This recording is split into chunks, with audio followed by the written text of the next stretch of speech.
Silent કરી નાખજો, યા તો ફ્લાઇટ મોડ મૂકી દેજો, એટલે કોઈનો ફોન આવે નહીં કે રીંગે વાગે.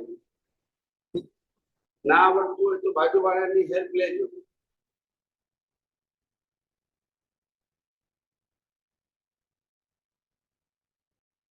જય સચ્ચિદાનંદ. છેલ્લા 2-3 દિવસથી આપણે આધ્યાત્મ વિજ્ઞાન ઉપર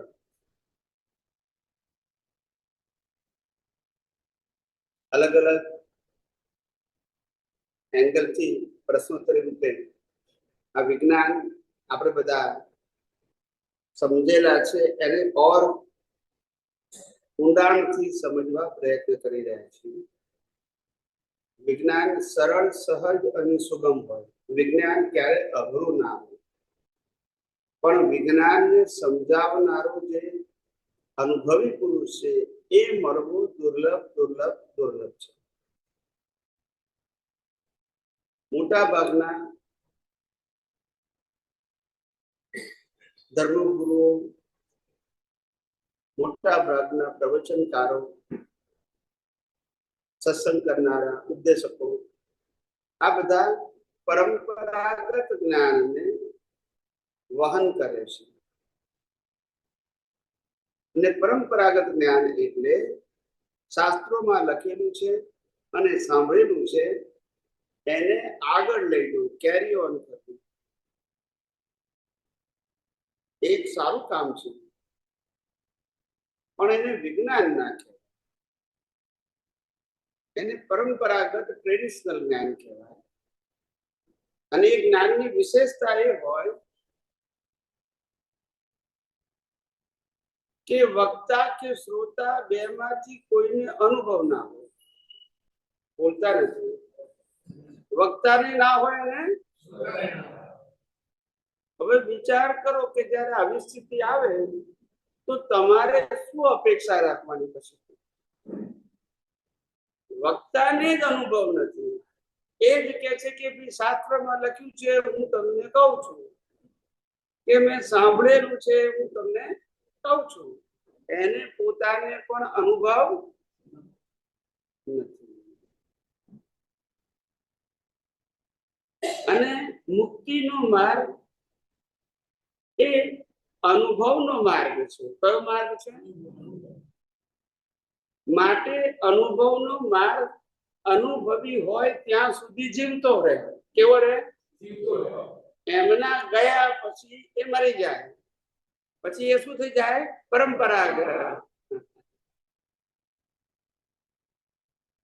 મૂળ પુરુષો હોય ત્યાં સુધી જીવતો હોય, પછી જીવતો, પછી પરંપરાગત થઈ જાય, પછી પાછો અનુભવી આવે ત્યારે જીવતો થાય.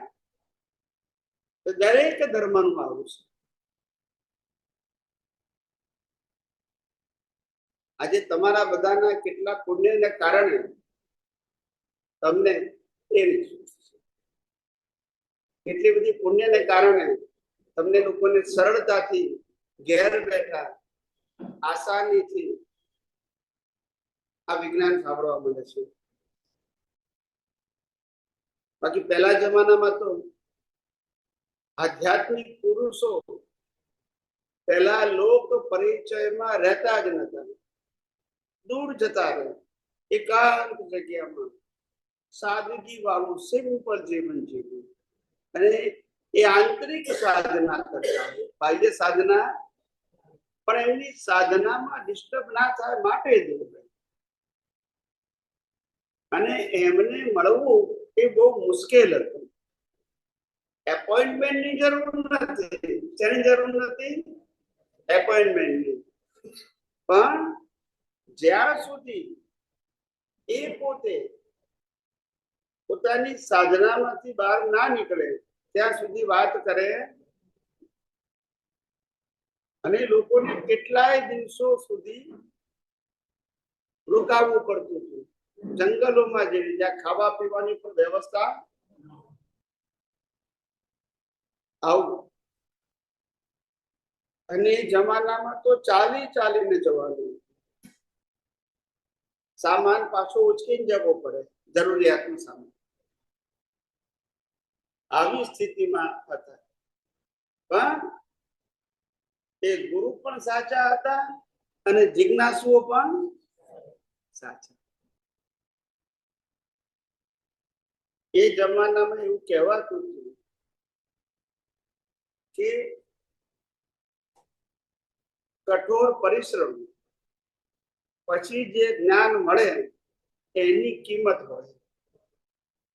જ્ઞાન પણ કર્યો હોય તો લાગે કે મેળવવા માટે આટલી મહેનત કરવી પડે.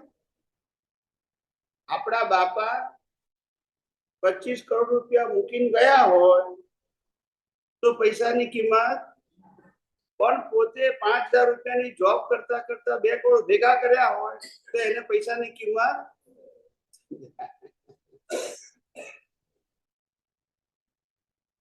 પહેલા જમાનામાં બધી યાત્રાઓ પણ પહાડો ઉપર ચાલીને જવાનું, એટલે એક એક ડગલે ભગવાનનું નામ લેતા. આપણે ત્યાંથી પહાડ ઉપર ચડીને ત્યાં જય માતાજી બોલે છે, જેના જે શ્રદ્ધા હોય પ્રમાણે બોલે. આવું એટલે એ વિષય આખો શ્રદ્ધા નો હતો. હવે આ કાળમાં તો એ બધું શક્ય નથી. એટલે કાળને અનુરૂપ જ્ઞાનીઓ લોકોની વચ્ચે રહેવા માટેના સંજોગો લઈને આવ્યા, નહીં તો ના રહે. જ્ઞાની પુરુષ દાદા ભગવાન પણ શરૂઆતમાં તો ઘરમાં પણ અને મુંબઈ જાય ત્યારે પણ અને કામના સ્થળ હોય ત્યારે પણ એ કહેતા અમે તો રૂમની અંદર આંખો બંધ કરીને બેસી જતા, જરૂર હોય ત્યારે જ અમને બોલાવે, બાકી અમે અમારી સાધનામાં હતા. મુંબઈમાં રહેતા હતા એ રૂમની અંદર દાદા ભગવાન 8-8 કલાક બેસી રહેતા હતા, બારણું બંધ કરીને 8-8 કલાક. ખ્યાલ આવ્યો? પટેલ હાઉસમાં એવું. કારણ કે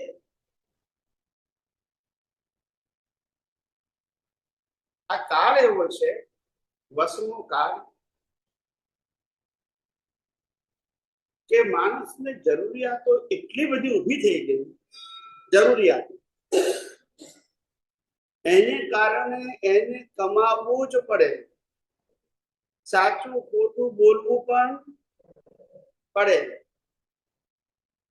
અને છતાંય આટલું કરવા છતાંય પરિવારની બધી ઈચ્છા પૂરી.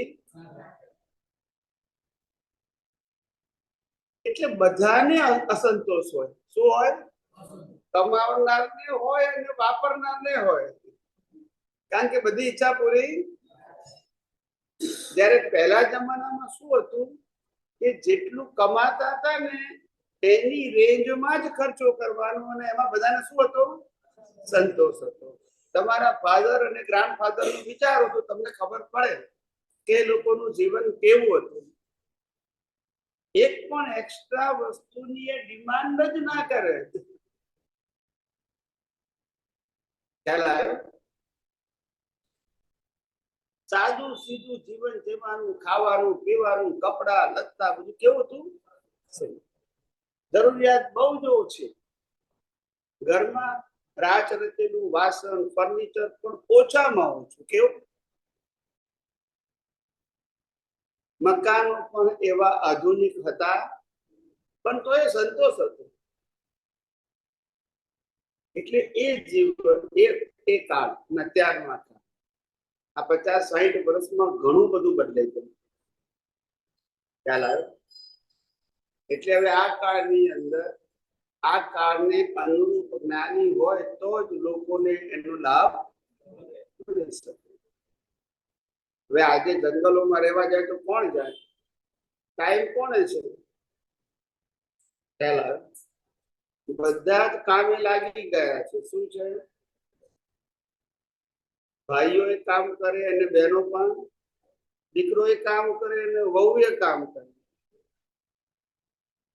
જમાઈ એ કામ કરે અને છોકરી એ કામ કરે, નવરું કોણ છે અત્યારે? સમજાય છે? હવે એવા કાળની અંદર આપણે કહીએ કે ભાઈ ગુરુજીને મળવા જવાનું છે 8-10 દિવસ, તો કોઈને ટાઈમ. એટલે આ કુદરતી સંજોગ આવ્યો છે. કેવો આવ્યો છે? કોઈ બનાયેલો નથી,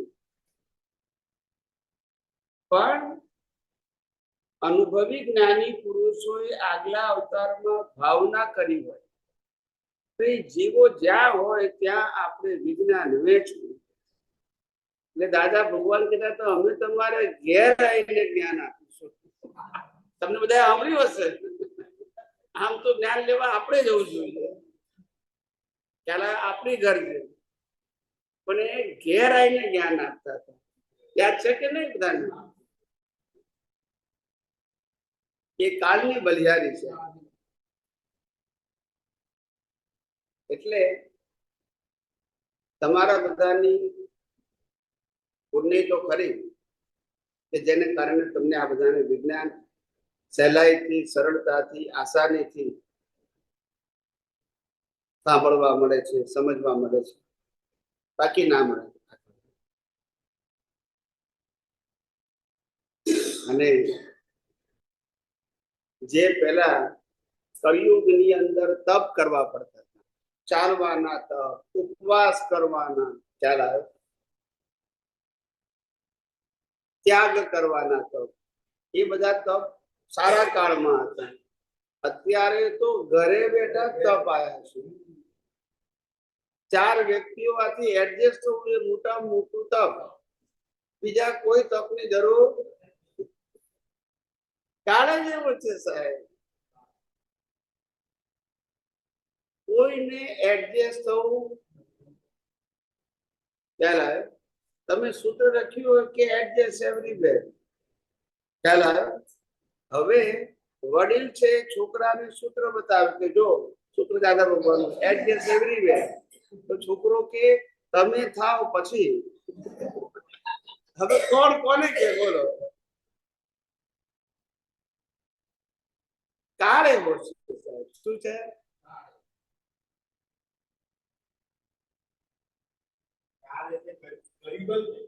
કળિયુગ તો ખરો, પણ કળિયુગના બધા ફેસીસ હોય સાહેબ.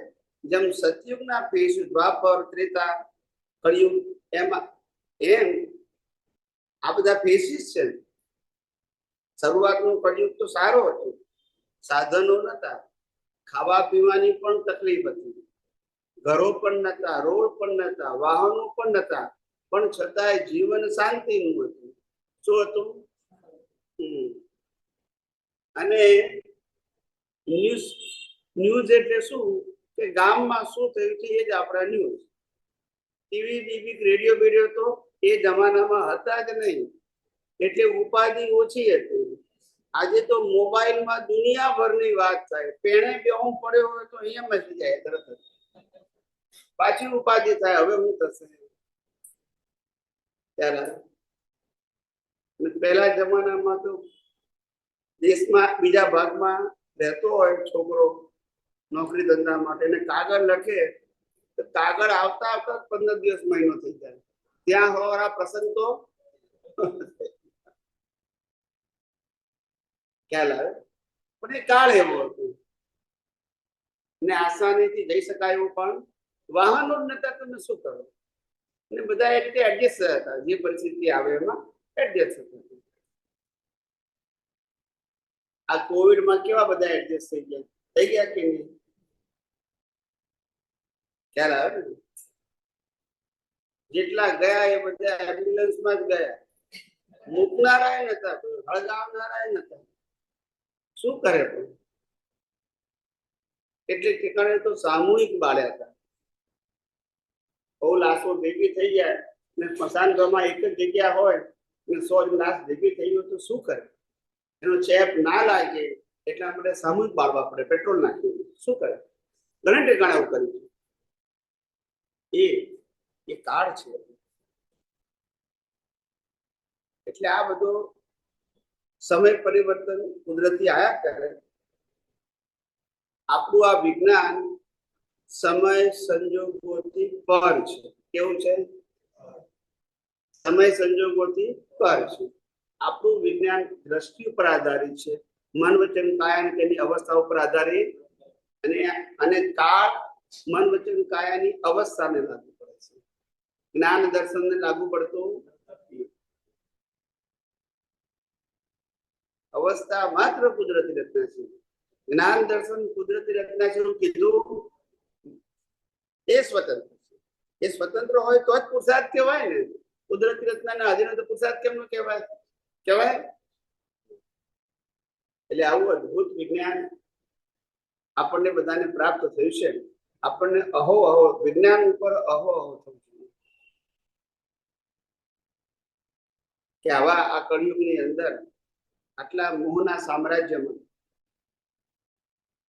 આટલા સંઘર્ષમય જીવનની અંદર પણ આપણને દીવાદાડી સમાન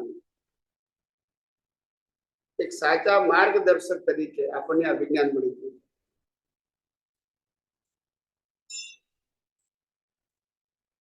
જંગલમાં કેરી મળી ગઈ. શું મળી ગયું?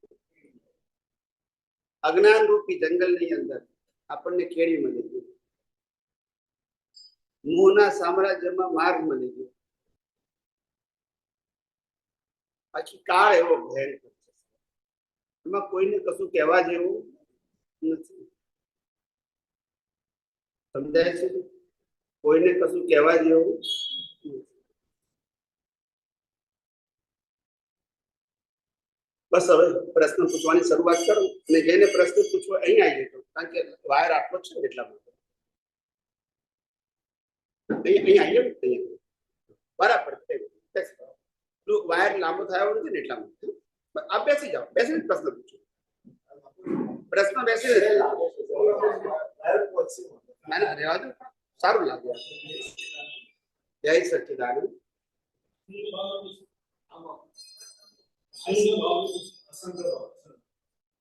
અસંગ એટલે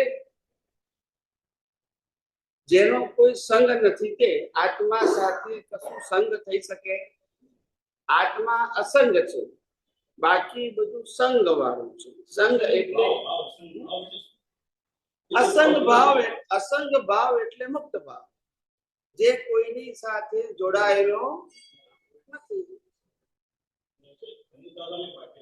અહીંયા અહીંયા આવી જાવ છે, અહીં ખાલી છે.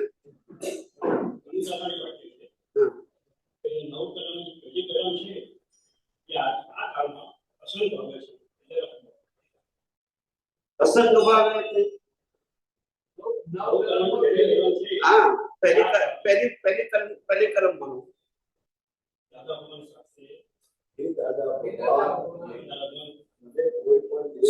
એમને બોલવા દો ને.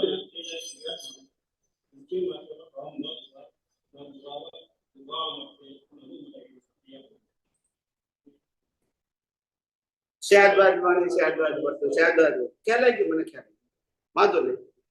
તો પહેલી વસ્તુ છે, પેલો સિદ્ધાંત, નવ કલમ પ્રકૃતિ માટે છે, આત્મા માટે પ્રકૃતિના ગુણો છે. શાદવાદ વાણી, શાદવાદ વર્તન, શાદવાદ મનન શેમાં આવે? આત્મામાં આવે, પ્રકૃતિમાં. પેલા પ્રિન્સિપલ સમજો. નવ કલમ પ્રકૃતિ, તમારી પ્રકૃતિ ક્વોલિટી વાળી બને એના માટે નવ કલમ છે. સમજાય છે? હવે નવ કલમમાં શાદવાદ વાણી, શાદવાદ વર્તન, શાદવાદ મનન બરાબર છે. હવે મન વચન કાયા પર ને પરાધીન છે. યસ કે નો? એ આપણા કંટ્રોલમાં. હવે મારે શાદવાદ વાણી બોલવું હોય પણ ના લઈને આવ્યો હોય તો શું થાય? મારા વિચારો શાદવાદ મારે કરવા છે પણ ના લઈને આવ્યો હોય તો? મારે વર્તન કરવું છે શાદવાદ પણ ના લઈને આવ્યો હોય તો? એટલે આ નવ કલમ ભાવના માટે છે. આવા ભાવ કરશો, બીજ નાખશો, તે ઉપર ખ્યાલ આવ્યો?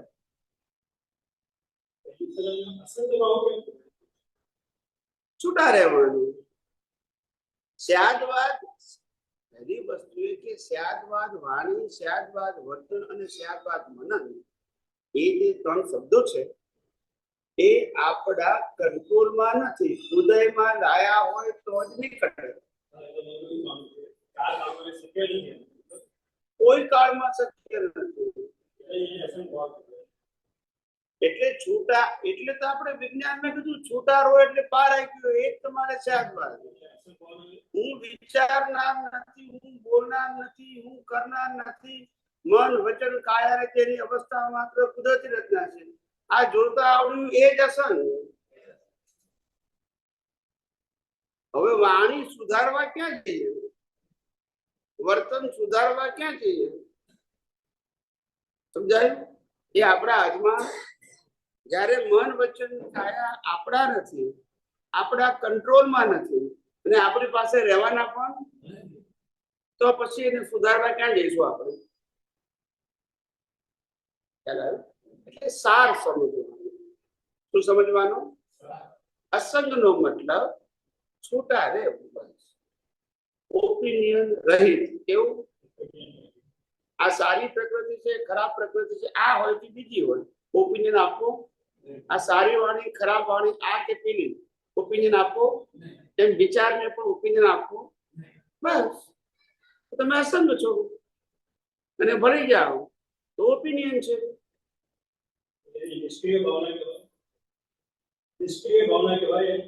નિષ્ક્રિય ભાવના એકાંતિક ના બોલાય. કેમ ના બોલાય? નિષ્ક્રિય ભાવના એકાંતિક ના બોલાય. નિષ્ક્રિય એટલે શું કહેવાય? કે ક્રિયા વગર. ના, જ્ઞાન દર્શન ની તો ક્રિયા છે.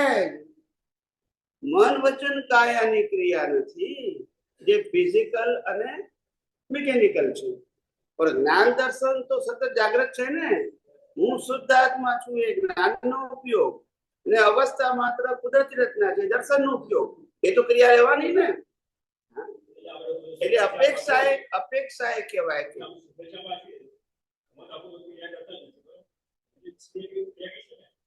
ના ના, શુભેચ્છા પાઠવું જોઈએ, દેહની ક્રિયા તો છે જ ને. જે હોય તે મનની, વાણીની કે ફિઝિકલ. નિષ્ક્રિય ક્રિયા ક્યારે કહેવાય? કે ક્રિયા કરનારને તમે જોનાર, જાણનાર હોય તો. તમે કરનાર હોય તો નિષ્ક્રિય ના હોય, સક્રિય જ હોય. કોઈ પણ ક્રિયા તમે કરનાર છો તો સક્રિય છો.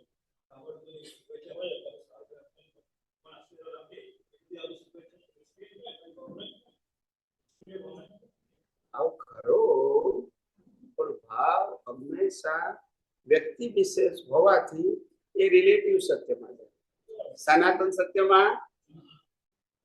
અને આપણે નિષ્ક્રિય રહેવું, અસંગ રહેવું એ સનાતન સત્યના અપેક્ષા છે. સનાતન એટલે આત્માની અપેક્ષા, વ્યવહારની અપેક્ષા એ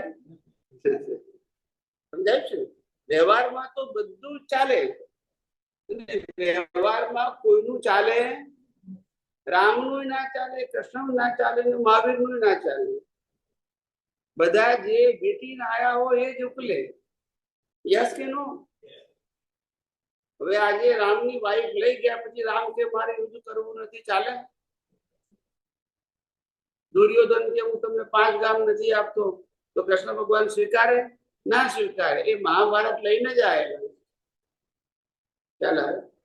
આપણે ઘરમાં જુઓ ને, રામાયણ મહાભારત નથી થતું તો પછી.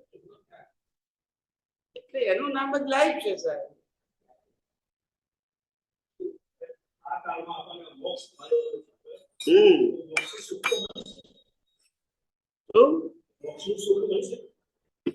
મોક્ષનું સુખ ના મળે. મન વચન કાયાથી મુક્ત રહેવાનું સુખ. મોક્ષનું સુખ એ આત્માની અનુભૂતિનું છે, પ્રકૃતિનું અનુભૂતિનું, અહંકારની અનુભૂતિનું નથી. મુક્ત રહી શકાય. મન વચન કાયા અને તેની અવસ્થાથી મુક્ત રહી શકાય. એને દર્શન કહેવાય. શું કહેવાય? અને આત્માનું સુખ જ્ઞાનમાં જાય. શેમાં જાય? જ્ઞાનમાં. આત્માના સુખની અનુભૂતિ છેલ્લા અવતારમાં જ થાય. પણ મન વચન કાયા અને અવસ્થાથી મુક્ત રહેવાની અનુભૂતિ અત્યારે થઈ શકે.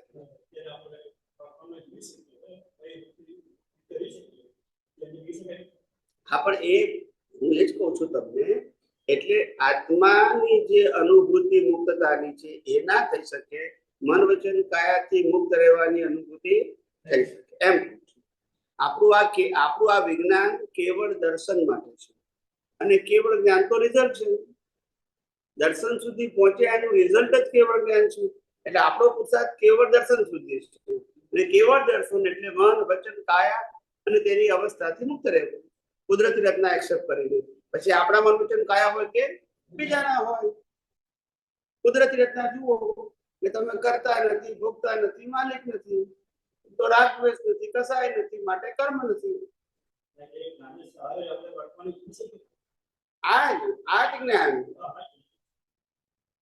આ જ જ્ઞાન દર્શન રૂપી જ્ઞાન. મોક્ષ સુખ ના કહેવાય, પ્રકૃતિથી મુક્ત રહેવાની અનુભૂતિ. કેવી? હા, મોક્ષ, મેં કીધું મોક્ષનું સુખ એ પ્રકૃતિનું, એ પ્રતિષ્ઠિત આત્માનું સ્વભાવ નથી. અત્યારે મુક્તતાની અનુભૂતિ પ્રતિષ્ઠિત આત્મા કરે છે મન વચન કાયાથી. મૂળ આત્મા જ્યારે પેલો તો આત્માનો સ્વભાવ જ મોક્ષ સ્વરૂપ છે. ખ્યાલ આવ્યો? એની બીજી કોઈ અનુભૂતિ કરવાની, 8 કર્મનો, 4 કર્મનો ક્ષય થાય ત્યારે આત્માની અનુભૂતિ થાય. 4 કર્મનો ક્ષય થાય અને 8 કર્મનો ક્ષય થાય એટલે આત્મા સ્વસંવેદક થઈ જાય, બ્રહ્માંડમાં પ્રકાશ પડી જાય. પછી શરીર પણ હોય. એટલે કેવળ જ્ઞાન થાય ત્યારે 4 જ્ઞાનનો ક્ષય થાય, 4 કર્મનો ક્ષય થાય. અને નિર્વાણ થાય ત્યારે 8 કર્મનો ક્ષય થાય. ખ્યાલ આવી ગયો? જય સચ્ચિદાનંદ. આવો.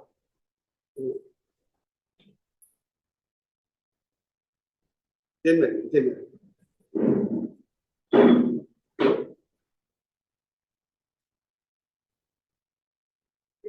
જય સચ્ચિદાનંદ. બેસીને બોલો. હા,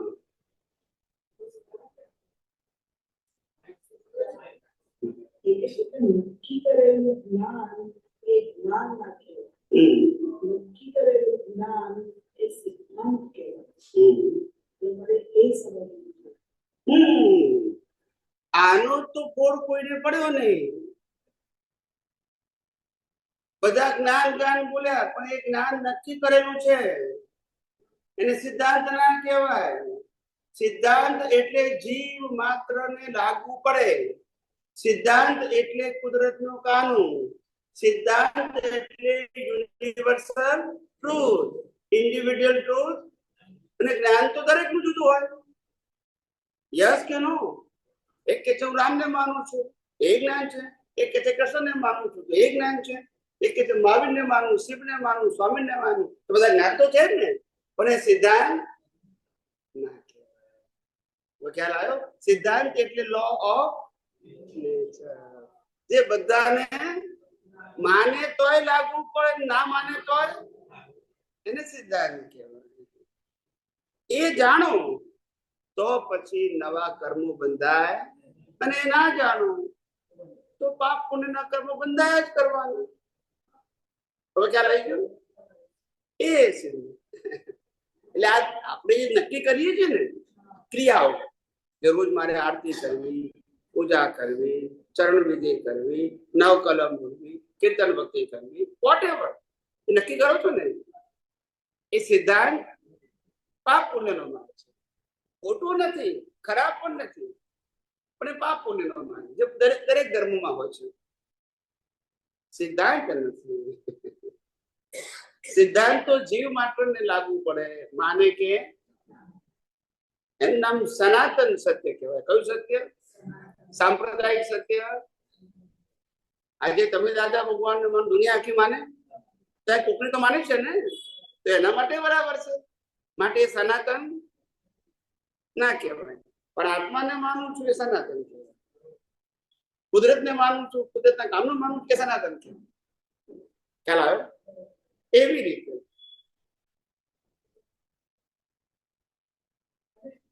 પણ દાદાએ કીધું ખરું, પણ સમજ્યા કેટલા?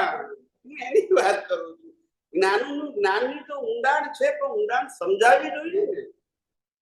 જ્ઞાની પુરુષ દાદા ભગવાને કહ્યું કે સાચો સાયન્ટિસ્ટ તો આ કર, તે કર, ફલાણું કર, સામાયિક કર, પ્રતિક્રમણ કર, માળા ગણ, એમાં સામાયિક પ્રતિક્રમણ કર, એમાં હાથ જ ના કરે. આપ તો સૂત્ર છે. તો પછી પણ સમજ્યા કેટલા? તો હજુ પ્રશ્ન તો એ આવી ગયો.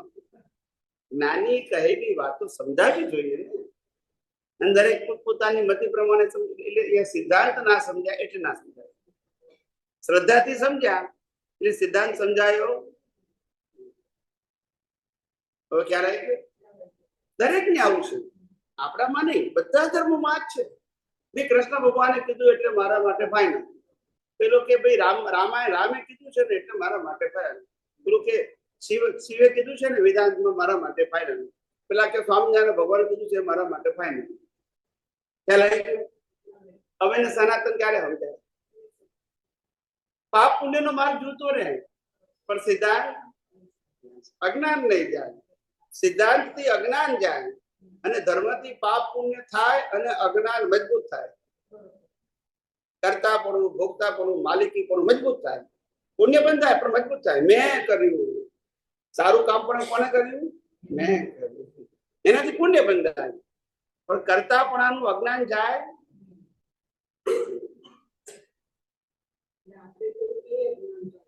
એ અજ્ઞાન કરતાપણું, ભોગતાપણું, માલિકીપણાનું જે અજ્ઞાન દ્રષ્ટિમાં છે, મેં કર્યું, મેં ભોગવ્યું, મારું છે, એ દ્રષ્ટિમાંથી કાઢવાનું છે, વ્યવહારમાંથી નહીં.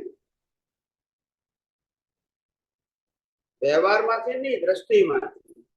એક ભાઈએ મને પૂછ્યું કે તમે એમ કહો છો કે આ બધું મારું નથી, એવું મારાથી કેમ કહેવાય? આ મારું ઘર છે, આ મારી કાર છે, આ મારો પરિવાર છે, આ મારી સંપત્તિ છે, એને મારી કેમ ના કહેવાય?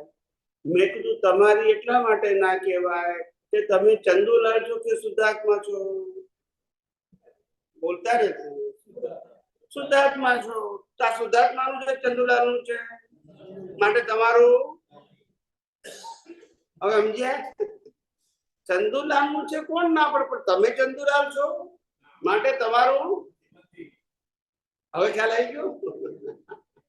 જે કઈ કરે છે, ભોગવે છે, માલિક થાય છે, ચંદુલાલ થાય છે. પણ તું શું કામ ચંદુલાલમાં ભળી જાય છે? એ અજ્ઞાન છે. ત્યાં જ્ઞાનીએ કીધું હું કરું એ જ. પણ એ સમજવું સહેલું. આ વિજ્ઞાન સમજાય તો જ સમજાય, બાકી ના સમજાય. બાકી જ્ઞાની પુરુષ દાદા ભગવાને કીધું તારે મોક્ષે જવું હોય તો કઈ જ કરવાની જરૂર, અને તારે સંસારમાં ભટકવું હોય તો બધું જ કરવું છે. બોલો, પહેલું જ આપતો સૂત્ર. એટલે એમને તો કહી દીધું, આપણે ના સમજીએ તો એ શું કરે? એમને તો શોર્ટ એન્ડ સ્વીટ ઘણું બધું કીધું છે. હા, આપણે પેલા જે ક્રિયાઓ કીધી ને એ બધું પકડી લીધું ને કરવામાં લાગી ગયા. વિજ્ઞાન સમજવામાં ગયા.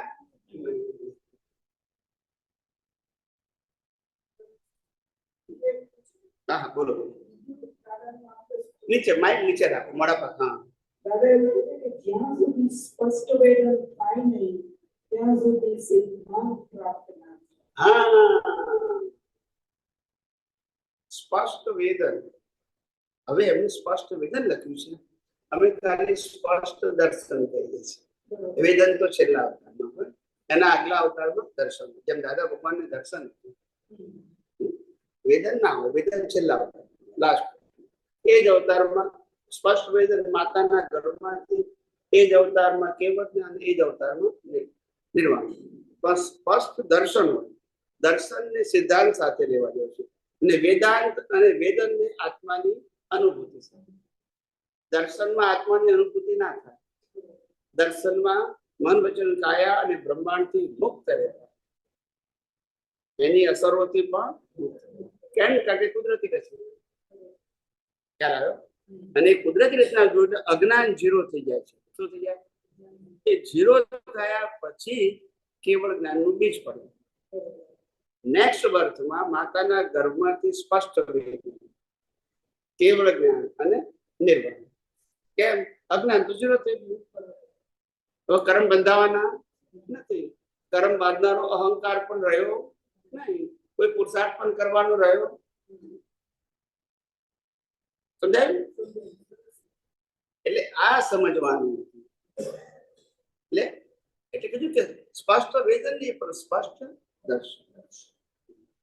જ્ઞાની પુરુષ દાદા ભગવાન ભલે બોલ્યા કે અમે કેવળ જ્ઞાનમાં 4 માર્ક નપાસ થયા, એ અપેક્ષાથી, પણ કેવળ દર્શનમાં નપાસ થયા. કેવળ જ્ઞાન કોઈને અપૂર્ણ થાય, કોઈને ના થાય.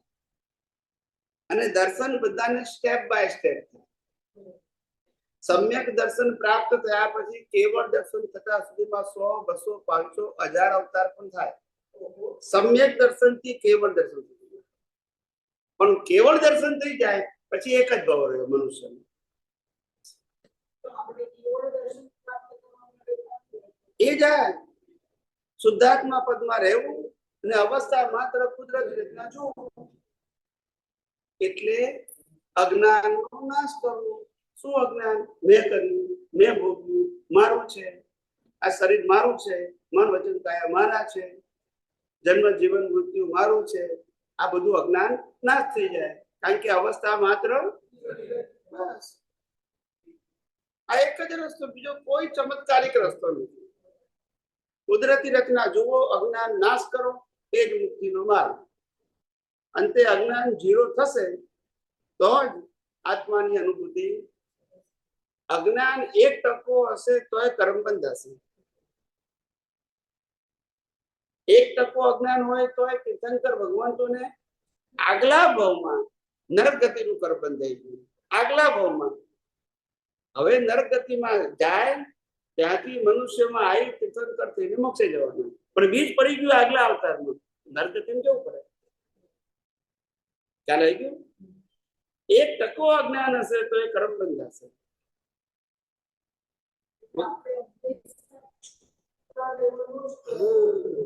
આપણે છૂટા છીએ, પણ છૂટા છીએ એની અનુભૂતિ કરવાની છે. કારણ કે દેહ અને આત્મા ક્યારે એક થઈ શકે એમ.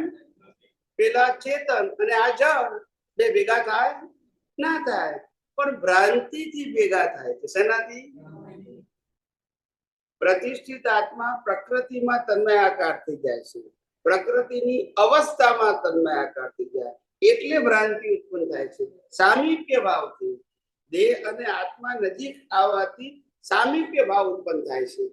કરે છે એને કહે છે કે હું કરું છું, ભોગવે છે આને કહે છે હું ભોગવું છું, સંપત્તિ સંબંધો છે આના ને કહે છે મારા છે. બસ આ એ સામીપ્ય ભાવથી ભ્રાંતિ ઉત્પન્ન થાય છે, જે આ વિજ્ઞાન થકી નાશ થાય છે. બસ આમાં કોઈ ચમત્કાર નથી.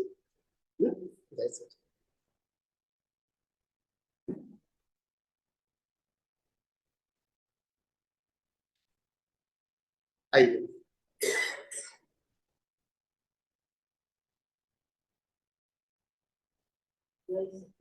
જય શ્રી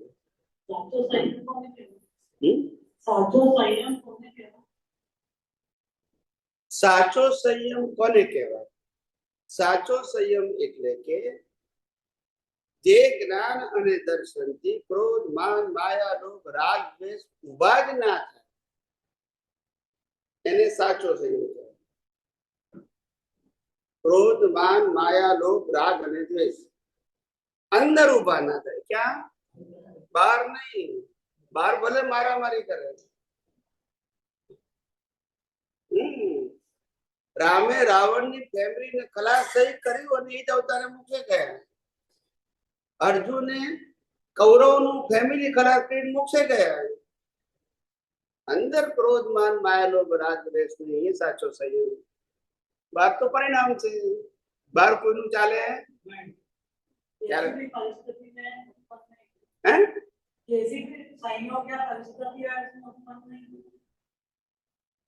राग द्वेष और कषाय अंदर उत्पन्न होने और क्यों नहीं होंगे? क्योंकि कुदरती रचना है। तो फिर कैसे होंगे?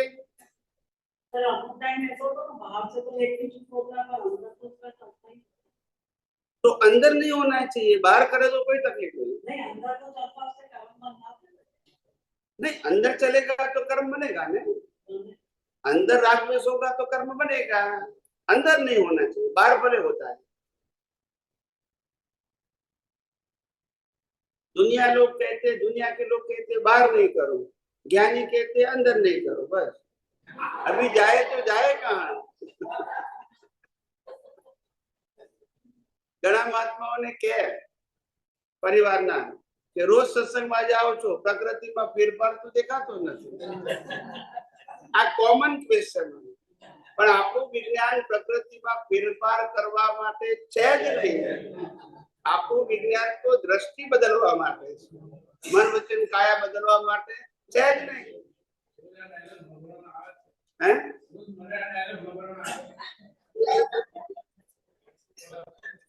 આપણે પણ છે ને, આપણે રેકોર્ડિંગ કરી લેવું, રોજ સવારે ચા પાણી પીતા 10 વખત વગાડી લેવું એમની વાણીમાં, એટલે કે હવે બોલવાની જરૂર નથી। એમને જે કેવું એ આવી જાય ને 10 વખત, એમના જ વોઇસમાં પછી વાત શું છે કે તમે સુધર્યા નહીં, તમે સુધર્યા નહીં, તમે સુધર્યા નહીં। 10 વખત બોલે, 11 વખત બોલવાની જરૂર।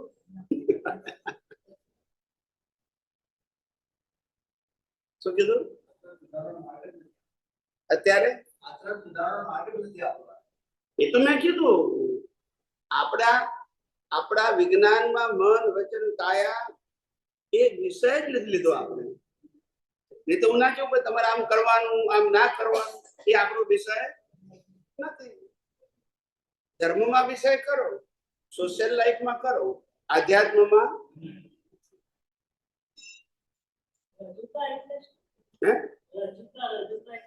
મૃદુતા રુજુતા ના લઘુતા નહીં, મૃદુતા અને રુજુ લઘુતા।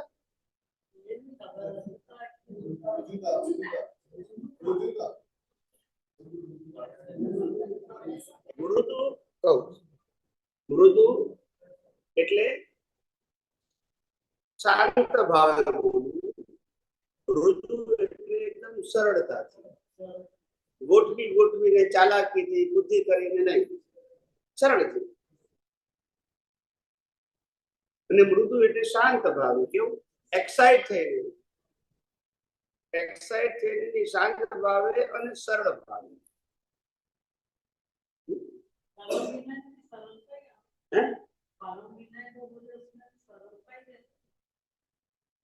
પરમ વિનય એટલે કે આત્મા અને પ્રકૃતિ બેને છૂટા જોવા, છૂટા અનુભવવા, એનું નામ પરમ વિનય।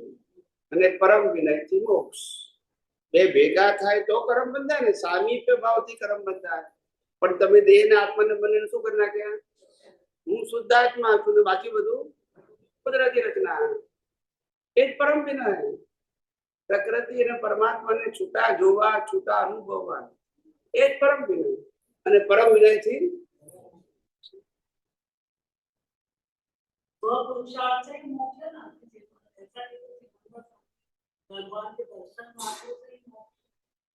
ऐसा होता है कभी?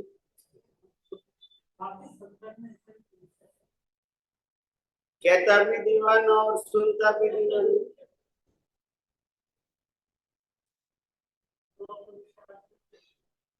आज भी सिमंदर स्वामी जहां विद्यमान है, वहां की जो पॉपुलेशन है, क्या है पॉपुलेशन महाविद्य क्षेत्र की, उसमें से सिर्फ 1% लोग इनको जानते हैं। कितने लोग जानते हैं? इसमें से 1% लोग उनके पास जाते हैं। 1% में से 1% इनके पास जाते हैं। इसमें से 1% लोग दीक्षा लेते हैं और इसमें से 1% लोग मोक्ष में जाते हैं। नहीं समझ में आया?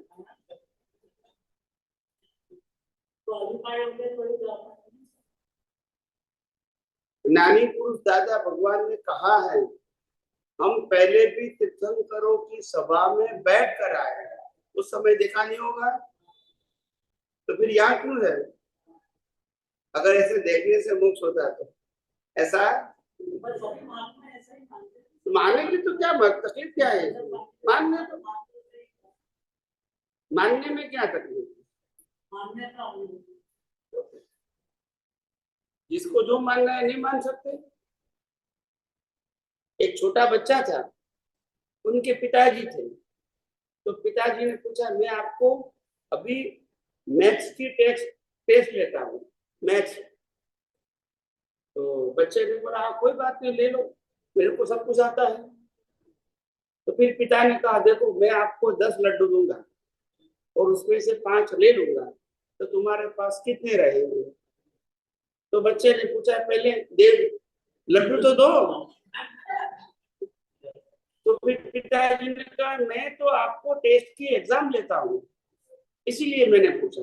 तो बच्चे ने कहा, कोई बात नहीं, दोबारा पूछो। तो पिताजी ने दोबारा वही प्रश्न किया कि मैं आपको 10 लड्डू देता हूँ, उसमें से 5 ले लिया, तो तुम्हारे पास कितने रहेंगे? तो बच्चे ने कहा 10 रहेंगे। तो बोला कैसे? बोला मानने का ही तो है ना, देने लेने तो है नहीं।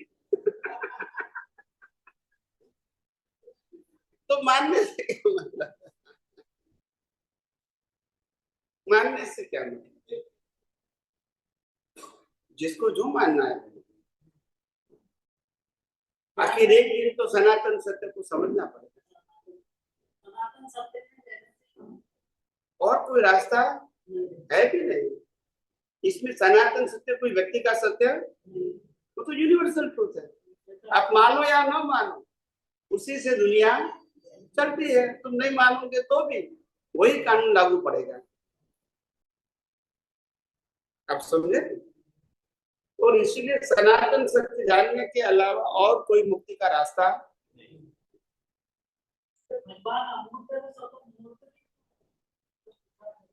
क्या बताया?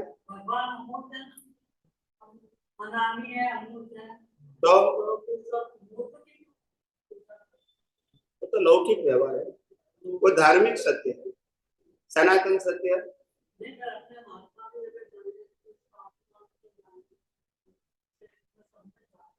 व्यवहार है, ये प्रकृति का व्यवहार है ना, ये प्रकृति का, वो तो रहेगा। प्रकृति का व्यवहार नहीं रहेगा। तुमने ज्ञान ले लिया, ठीक है, अभी तुम शतात्मा बन गए, अभी तुम कहे तो मैं किसी की पत्नी नहीं हूँ, मेरा कोई पति नहीं है, चलेगा? तो चलेगा। मंदिर मंदिर छोड़ दो ना, पति पत्नी बच्चे तो रहना चाहिए। तो ऐसा थोड़ी होगा। व्यवहार में जो है वो ऐसा का ऐसा ही रहेगा, चाहे सामाजिक का हो चाहे धार्मिक जीवन को, वही का वही रहेगा। आध्यात्म विज्ञान वो दृष्टि का विषय है, क्रिया का विषय नहीं है। ये कोई धर्म परिवर्तन या प्रकृति का परिवर्तन, ये दृष्टि परिवर्तन का विज्ञान। धर्म तो वही का,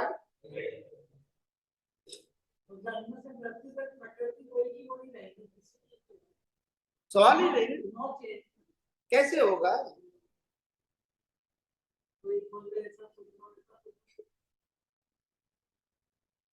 बोलने वाला ही नहीं सुधरता है तो सुनने वाला कहां से सुधरेगा?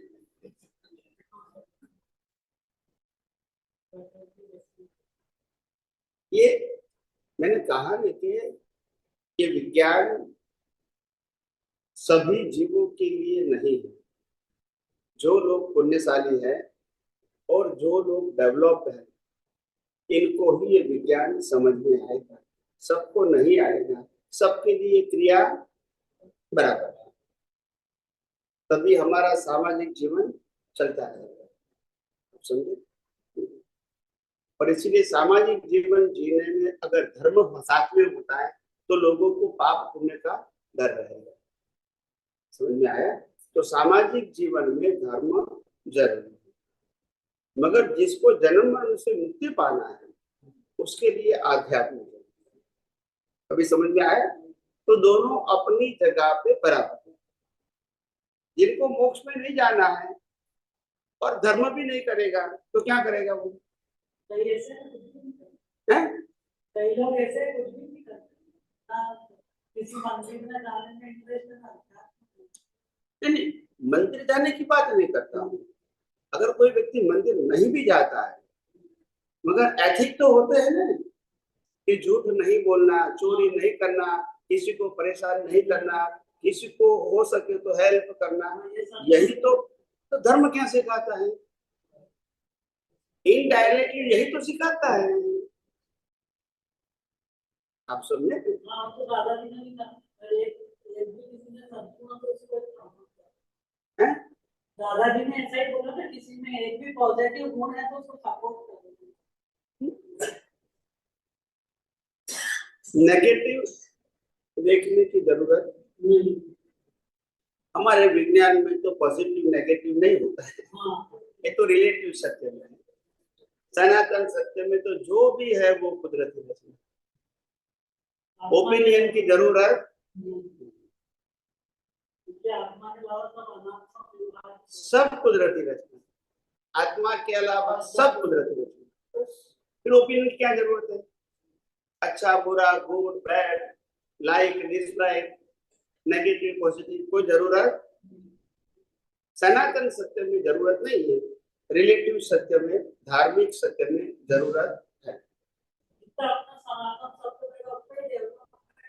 इतना ही डेवलप, बाकी डेवलपमेंट है ही नहीं। जितना जैसे भी संयोग परिस्थिति में अपन ये कुदरती रचना और सनातन सत्य देखा, वही उसी से डेवलपमेंट होगा, और कोई रास्ता ही नहीं है। और कोई रास्ता, और उसी के आधार पे अपना अगला भाव उसी के ऊपर। अगर आपने ये विज्ञान का उपयोग किया तो उसका फल है मोक्ष मार्ग के लिए लायक और सहायक संजोगों की प्राप्ति। बस भगवान से प्रे करो तो भी अपने को रास्ता तो ऐसा ही नहीं है। भगवान को प्रे करें मगर भगवान को तो जानते नहीं है ना। तो भीतर वाला भगवान तो 24 घंटा हमारे साथ ही है, मगर अंदर बैठा है भगवान और प्रार्थना करते हैं बाहर।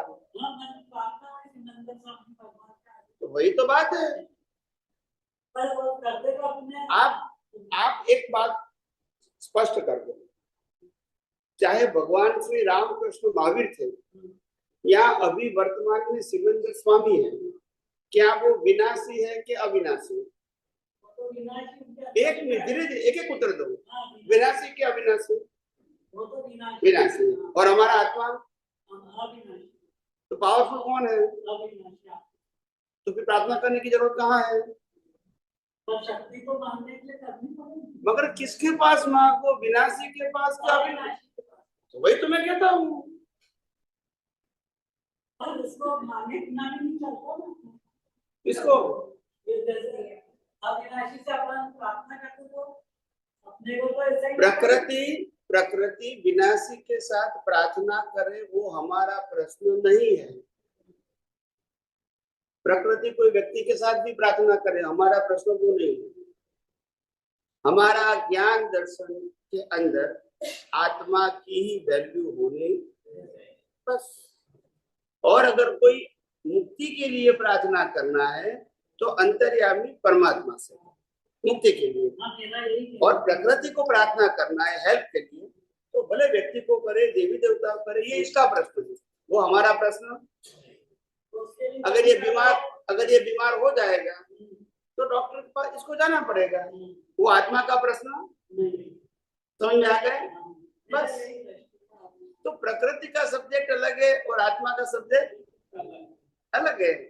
आप दोनों ने जोड़ दिया तो पजल हो जाता है ना। दोनों सब्जेक्ट ही अलग है।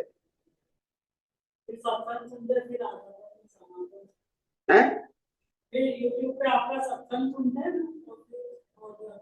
क्लियर हो जाता है। बस कितना पुण्य ही देखो, घर बैठे बैठे खाते खाते सोते सोते सत्संग सुनते हैं। यस और नो?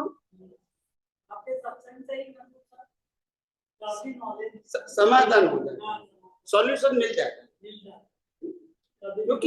क्योंकि विज्ञान है ना, ये विज्ञान है, ये मेरा ज्ञान नहीं है, ये सनातन ज्ञान है, ये कुदरत का कानून का ज्ञान है, वो मैं बता रहा हूँ। ये कोई मेरा पर्सनल ज्ञान नहीं है, हाँ? ऐसा हमेशा बोलते हैं। क्योंकि जिसका है उसी का तो बोलेंगे ना। हमको कुदरत के कानून का, सनातन सत्य के ज्ञान का अनुभव हुआ है, हमारा खुद का, और आप सबको भी वही कुदरती कानून का अनुभव करना है, हमारा अनुभव नहीं करना है। क्लियर बोलता हूँ कि नहीं? तो बातें तो थोड़ा बहुत रहता ही है कि कुदरती, हाँ? वही अल्टीमेट सॉल्यूशन है, बाकी सब टेम्पररी सॉल्यूशन है। ये कायमी सत्य है, इसको कभी बदलने की जरूरत नहीं पड़ेगी। बाकी जितने भी टेम्पररी सॉल्यूशन लोगे वो समय समय पर बदलना पड़ेगा। आप समझे ना? हो गया? ओके, जय सच्चिदानंद।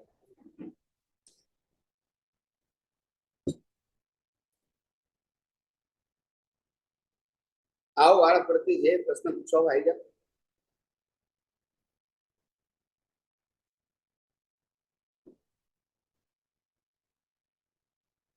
ભાઈઓ માંથી બધા આયા છે, બધા આવો, બધા સમય પછી ઘડિયાળ ચાલ્યા જ કરશે, પછી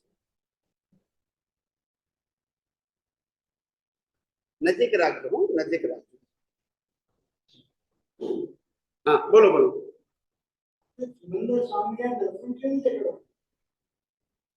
મારી ક્ષેત્રમાં મંદિર સ્વામી ભગવાન છે, તો આપણે શુદ્ધાત્મા દ્વારા એમના દર્શન કેવી રીતે કરો?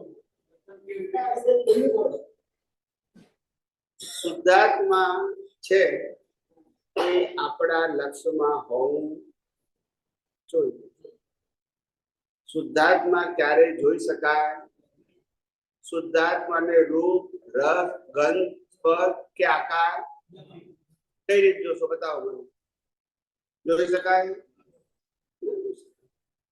પણ શરીર જીવતું હોય માટે અંદર આત્મા છે, ને શરીર મળતું થઈ ગયું પછી આત્મા, એટલે સિમંદર સ્વામી વિદ્યમાન છે તો એમની અંદર એ શુદ્ધાત્મા પ્રગટ થઈ ગયા છે, બસ ખુલ્લા થઈ ગયા છે, નિરાવરણ લક્ષ્મણ।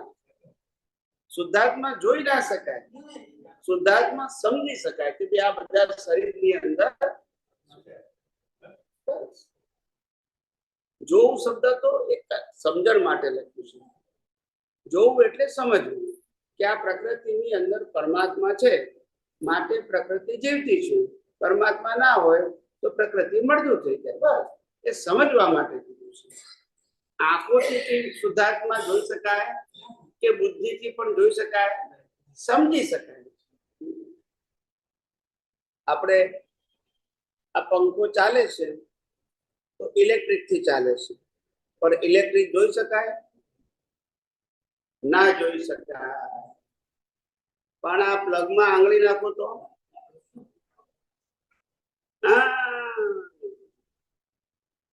એમ કોઈનું નાક બંધ કરી દઈએ, નાક ને મોઢું તો શું થાય? ખબર પડી જાય, શુદ્ધાત્મા પ્રગટ થઈ જાય। એવું છે, અનુભવથી થાય, દેખાય નહીં, દેખાય। એ જોવાની, શુદ્ધાત્મા એ જોવાની વસ્તુ જ નથી, રિયલાઇઝ કરવાની। અમુક લોકો બોલતા હોય છે, ભગવાન ક્યાં છે? તો અમે આવું કહીએ કે નાક ને મોઢું હોય છે એટલે ખબર પડશે ભગવાન છે।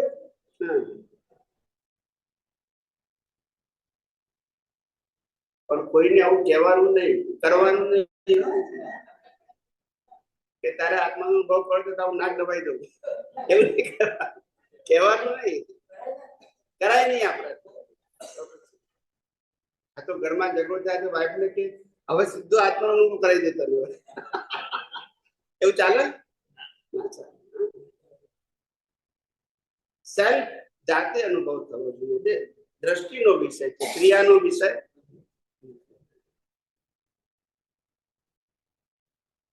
ચલો બીજા કોઈ બહેનો ભાઈઓ જે પૂછવું હોય તો પૂછો. આપણી ઘડી ચાલ્યા કરે છે.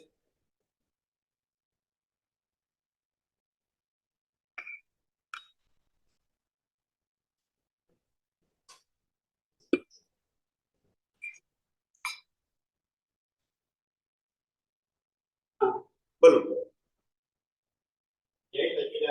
જય સચ્ચિદાનંદ.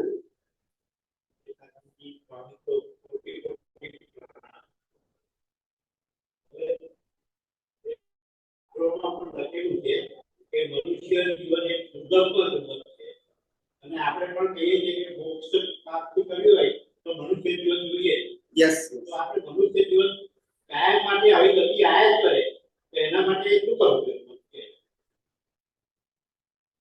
પહેલી વસ્તુ એ ગતિ એ આપણા કર્મ ઉપર આધારિત છે. કુદરત તો તમારા કર્મો પ્રમાણે ગતિ નક્કી કરે છે, વગર કર્મ એ નક્કી કરતી. એટલે આપણા ભાવ જ એવા હોવા જોઈએ કે ભલે મને 1, 2, 5 અવતાર થાય પણ મોક્ષ માર્ગ માટે લાયક અને સહાયક સંજોગ. ખ્યાલ આવે? મારું જ્ઞાન દર્શન અને સરાઉન્ડિંગ સર્કમસ્ટાન્સીસ મને મોક્ષ માર્ગ માટે હેલ્પ કરે. હા, મારે ભૌતિક વસ્તુ મળે કે ના મળે એની મને પડી ના. આ વિજ્ઞાનના પુરુષાર્થથી આવા સંજોગો ભાવ તો કરી શકાય પણ ભાવ સિવાય આ વિજ્ઞાનના ઉપયોગનું ફળ જ મોક્ષ માર્ગ માટે દાયક અને સહાયક. તમે અવસ્થાને કુદરતી રચના જો એનું ફળ શું? મોક્ષ માર્ગ માટે દાયક અને કુદરતી રચના ના જોઈએ તો સંસારને લાયક અને સહાયક કર્મ બનતા. બસ બે જ ઓપ્શન છે, ત્રીજો ઓપ્શન નથી. હવે થઈ ગયું ને ક્લિયર? વિજ્ઞાન એકદમ ક્લિયર છે, કશું ગોળ ગોળ ના હોય અને ટુ ધ પોઈન્ટ, ટૂંકું ને ટચ હોય. લાંબા લેક્ચરની જરૂર નથી.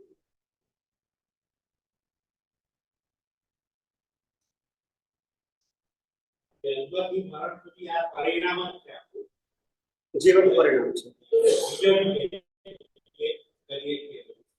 હવે એમાંથી પછી ભાવ કર્મ કે જે જન્મને મરણથી વિકલ્પ ચાલે એમાં ભાવથી બીજ પડે છે એમાં શું ખ્યાલ નથી.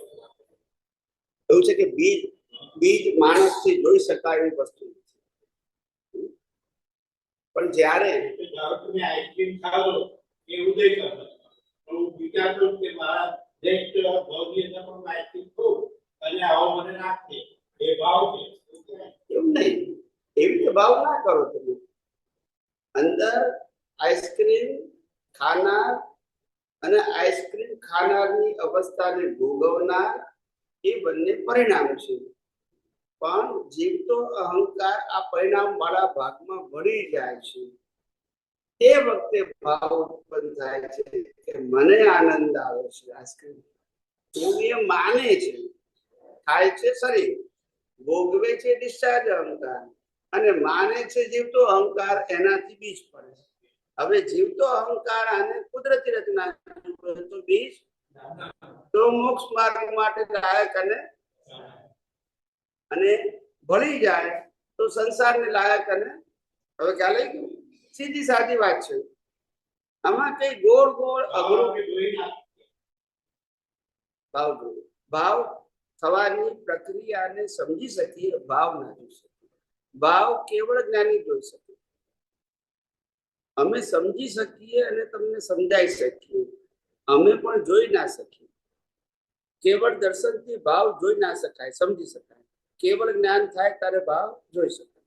કોઈ ના પણ ચાલો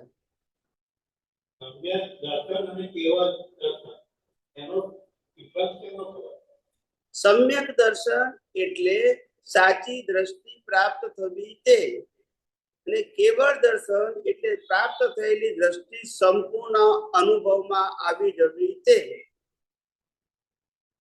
ખ્યાલ આવી ગયો કે ના આવ્યો? લગ્ન કર્યા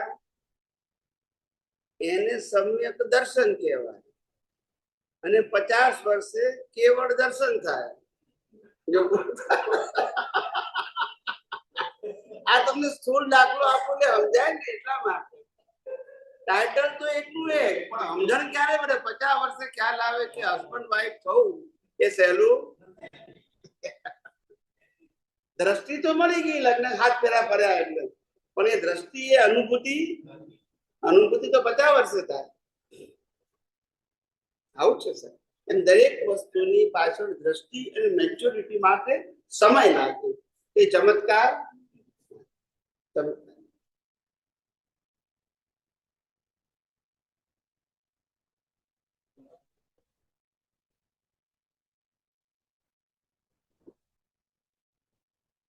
બેસો. જય શ્રી તમે એકલા આવ્યા છો? અચ્છા, મારા હસબન્ડ નથી આવ્યા. મેં જોયા તો દેખાતા નથી. કઈક બોલો.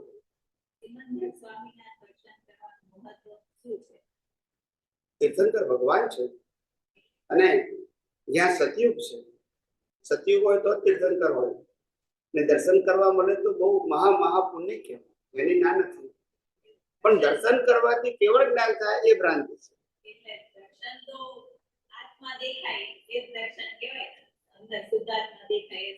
શુદ્ધાત્મા તો ના દેખાય. દર્શન એટલે કુદરતનું કામ. શું કહેવાય? અને જ્ઞાન એટલે શુદ્ધાત્મા. આપણો પુરુષાર્થ અત્યારે દર્શન સુધીનો છે, કેવળ દર્શન સુધી. કેવળ જ્ઞાન તો આત્માનું સ્વરૂપ છે. હવે ક્યારે આપણો પુરુષાર્થ દર્શનનો છે. શેનો છે? દર્શન એટલે અજ્ઞાન નાશ કરવું તે. એ દર્શનમાં જાય અને આત્માની અનુભૂતિ એ જ્ઞાનમાં જાય. દર્શન વગર કોઈને જ્ઞાન હોય? બોલો.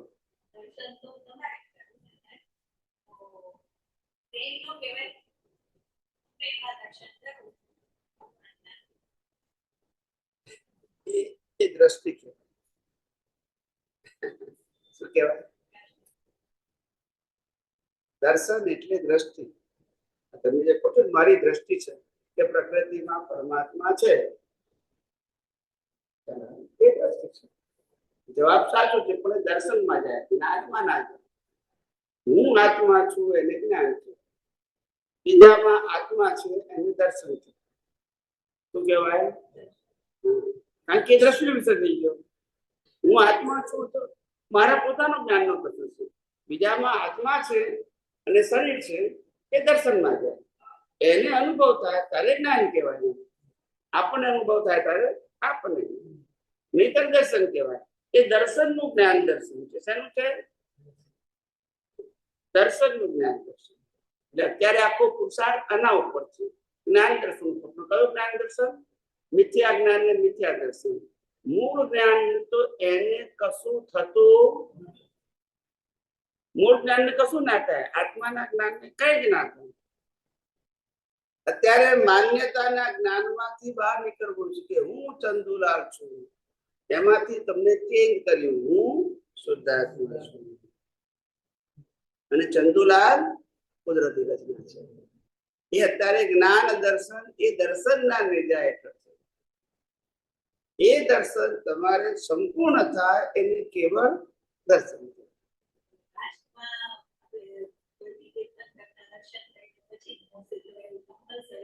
એ કુદરતનો નિયમ છે. એની એના પાસે વિશેષ કઈ કહી ના શકું. ખ્યાલ આવે? કૃપા નહીં, એ કુદરત કરાવે. તમે ક્વોલિફાઈડ હોય તો કુદરત તમને તીર્થંકર ભગવાનના દર્શન પરિણામ રૂપે કરાવે, પુરુષાર્થ રૂપે. અને તમારા પુણ્યથી તીર્થંકરના દર્શન થાય તો મોક્ષ ના થાય. હવે ખ્યાલ આવી ગયો? એ તો પુણ્યથી થયા, ક્વોલિફિકેશન થી થવા.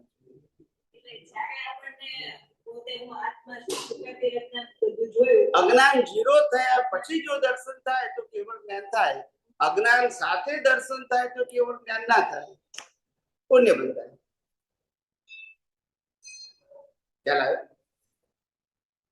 ડેવલપમેન્ટ વાળો જીવ હોય, ડેવલપમેન્ટ વાળો જીવ અને ભગવાનના દર્શન થાય તો એનું દર્શન મજબૂત થાય, એનો ઉપયોગ મજબૂત થાય.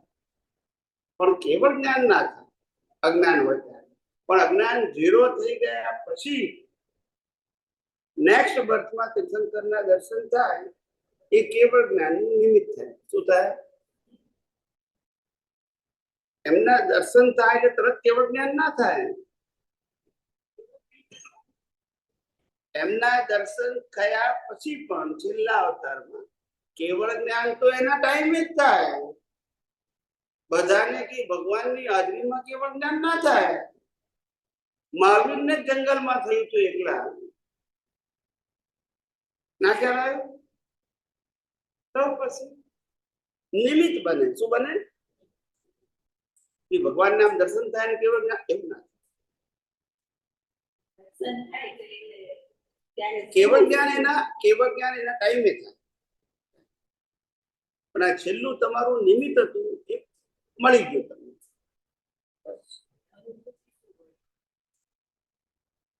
એની અનુભૂતિ એટલે શું? દેહાધ્યાસ, દેહ અને આત્મા બે છૂટા, પુરુષાર્થ નહીં. બેની વચ્ચે અજ્ઞાન હતો તે પણ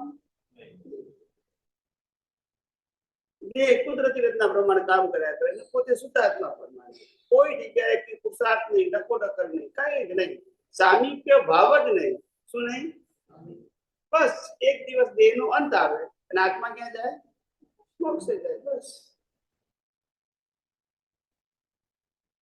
અનુભૂતિ એટલે બીજું કશું ના હોય, પોતાની અનુભૂતિ આત્માની. અત્યારે આપણો જે પુરુષાર્થ છે એ મન વચન કાયા અને તેની અવસ્થાથી મુક્ત રહેવાનું છે. 5 જ્ઞાનેન્દ્રિયોથી અનુભવાતી સમગ્ર સૃષ્ટિ ને કુદરતી રચના જોઈને મુક્ત રહેવાનું છે. એટલે દર્શનનો અનુભવ છે. એ કેવળ દર્શન થઈ જાય તો કેવળ જ્ઞાનનું બીજ. પછી નેક્સ્ટ બર્થમાં કેવળ જ્ઞાનના બધા જ સંજોગો કુદરત પૂરા કરે. પછી પુરુષાર્થ હોય. હવે ખ્યાલ આવે? બીજું પૂછવું તો કઈ? ઓકે, જય શ્રી ટાઈમ થયો છે.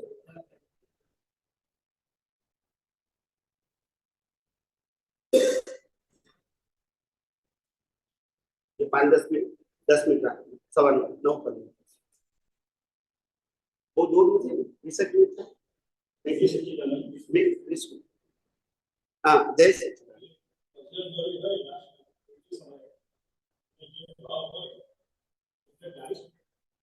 થી બોલો તો. હા,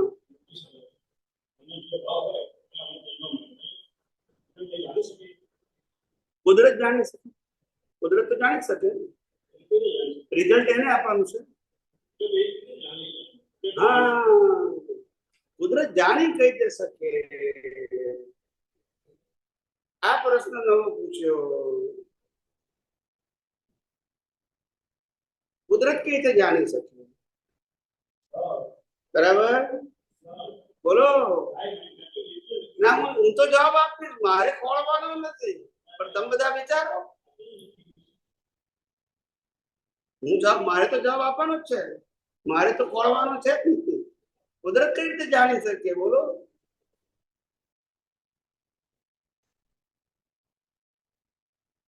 સમજવા જેવું છે. ભગવાનની કુદરતની વાત છે. તમારા કર્મને કુદરત કઈ રીતે જાણે છે કે જેના આધારે ફળ આપે છે?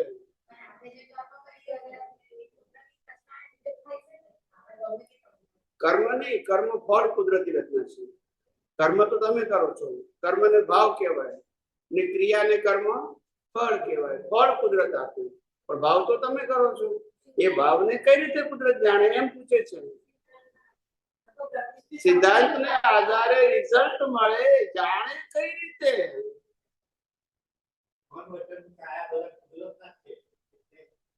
કુદરત કઈ રીતે જાણે? બીજી ગોળ ગોળ વાતો નહીં કરવાની. ગોળ ગોળ વાતો નહીં કરવાની, ટુ ધ પોઈન્ટ. કુદરત કઈ રીતે જાણે. જેમની કુદરતી હાજરી છે.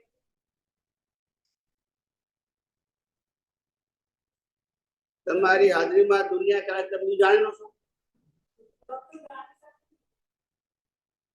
કુદરત પાસે કોઈ પણ પ્રકારનું વિશિષ્ટ જ્ઞાન નથી.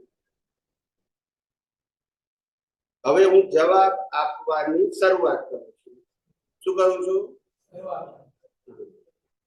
ધ્યાનથી સાંભળજો. કુદરત એ મિકેનિકલ બોડી છે. કેવી છે?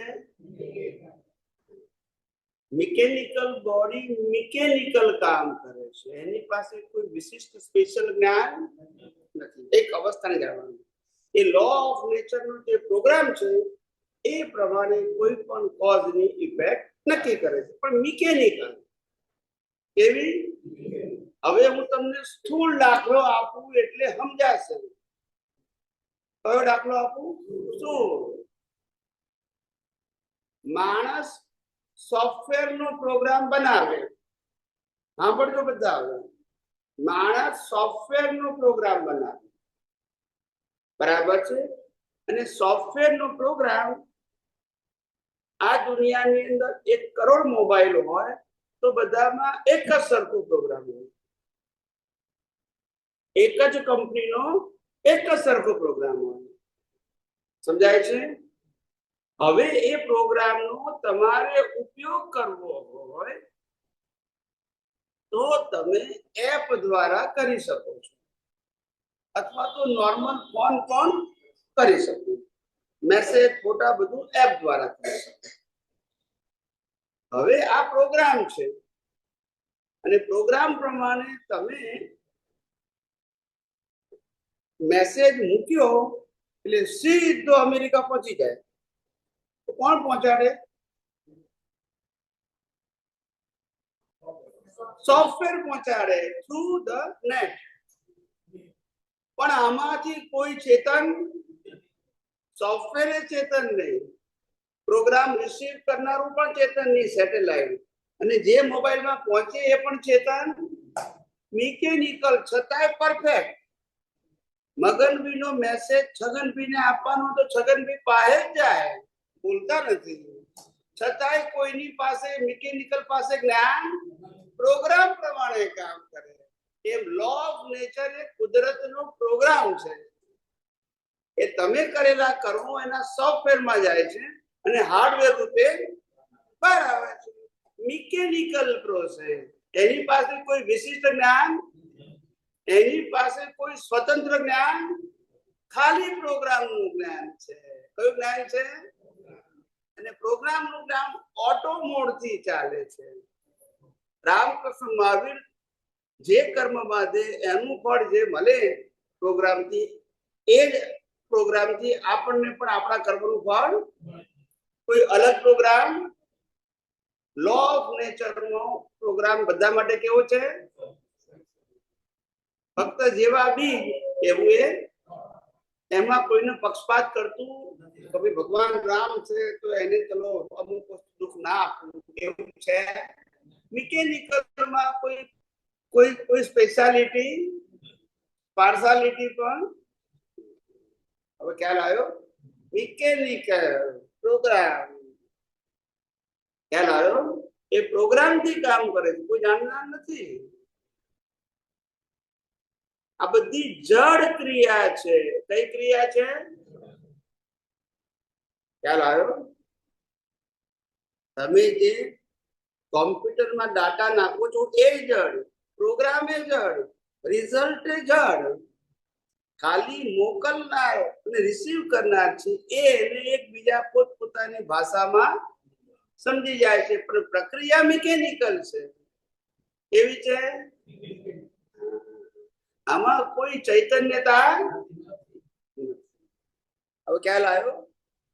સોફ્ટવેર ઉપર ચાલે છે. આ હાર્ડવેર છે અને આખા યુનિવર્સ નું સોફ્ટવેર એક જ છે. સેમસંગ ના બધા મોબાઈલ નું સોફ્ટવેર એક જ હોય. આઈફોન ના બધા મોબાઈલ નું સોફ્ટવેર એક જ હોય. ઉપયોગ ગમે તે કરે પણ સોફ્ટવેર તો બધાનું અલગ અલગ રીતે ચાલે જ નહીં ને.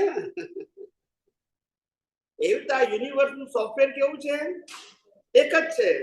હવે જે કોઝ નાખો છો એ કુદરત પાસે જવું એ લો ઓફ નેચર છે. કેમ? કારણ કે રિઝલ્ટ કોને આપવાનું છે? ભાઈ મગનભાઈ ફોન કરે કે છગનભાઈ ફોન કરે, પણ તો સોફ્ટવેર થ્રુ સેટેલાઇટ માં જ જાય ને ત્યાંથી ત્યાં જાય. ના સમજાયું?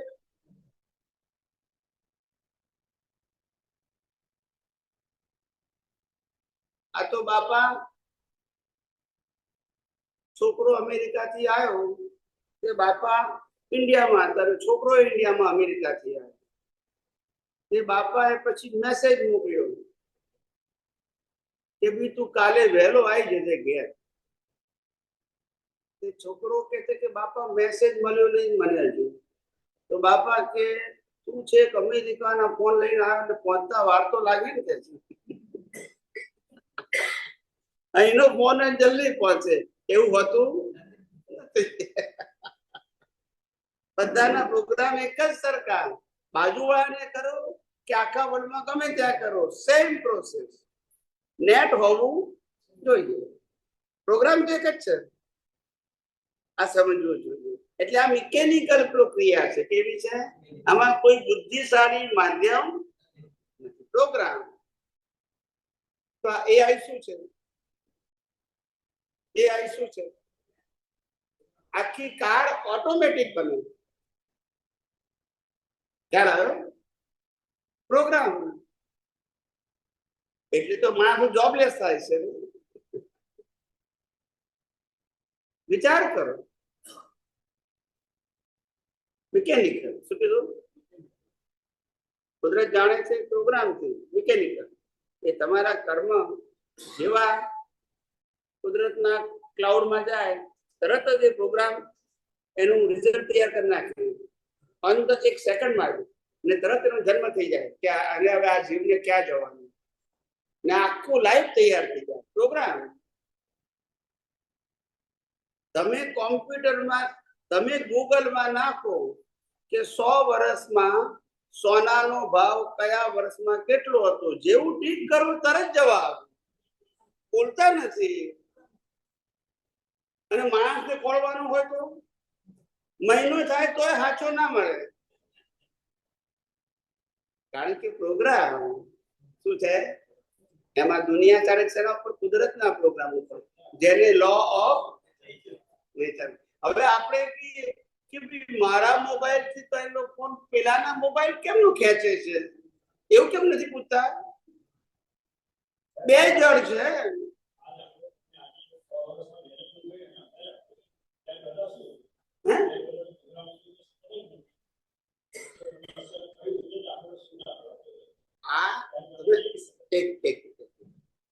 તમે એવું કહો છો કે આજે આ શોધાયું એટલે તમે આપો છો. દરેક કાળમાં એક્ઝામ્પલ જ્ઞાનીઓ જે તે કાળને આધારે સમજવાની ક્ષમતાને આધારે આપે છે. રામ વખતે પણ લોકો સમજતા હતા, કૃષ્ણ વખતે સમજતા હતા, અને મહાવીર વખતે સમજતા હતા. એ વખતે કાળને આધીન આપે.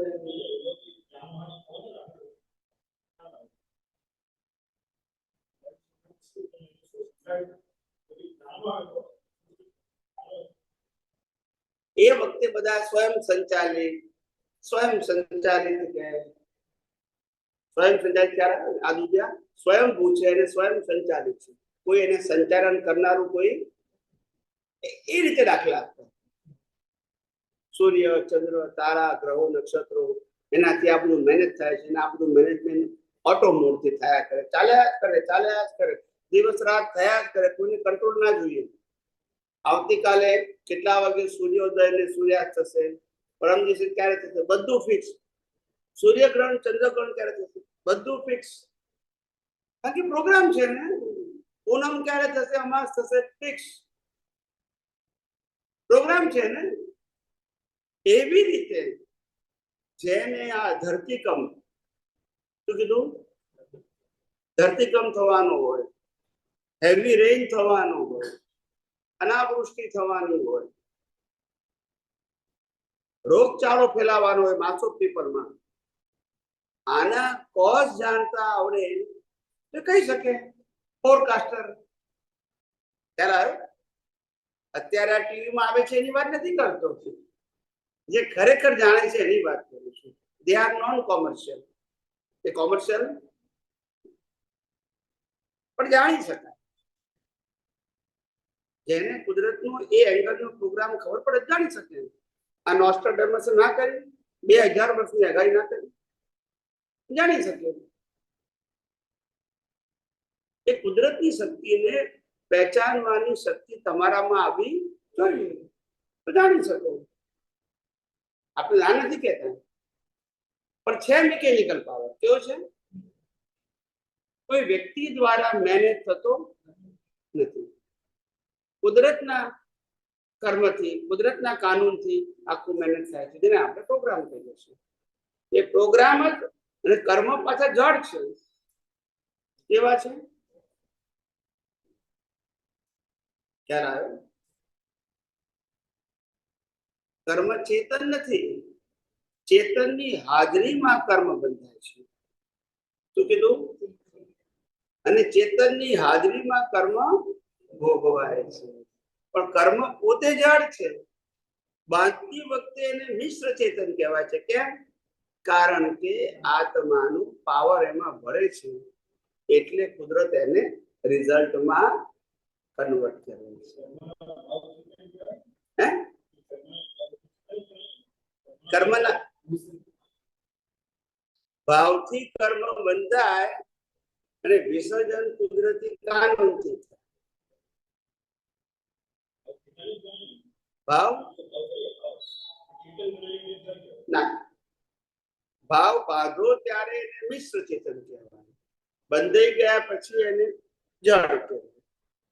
પછી કુદરતના કાનૂનમાં પ્રમાણે મિકેનિકલ આવશે. પાછો ભોગવે ત્યારે પાછો આત્માની હાજરી હોય. બાંધે ત્યારે હોય, ભોગવે ત્યારે હોય. કુદરત પાસે જાય ત્યારે ના હોય. ખ્યાલ આવે? આત્મા की કુદરત પાસે જાય. થઈ ગયો સમય, થઈ ગયો પ્રભુ. ચાલો, કોઈને કઈ મનમાં પ્રશ્ન હોય તો પૂછી લેજો. મનમાં કોઈને મનમાં નથી કે તૈયારી કરીને આયા હોય ને કે રહી ગયા હોય? ઓકે ઓકે, ચલો પ્રાર્થના બોલી આપણે.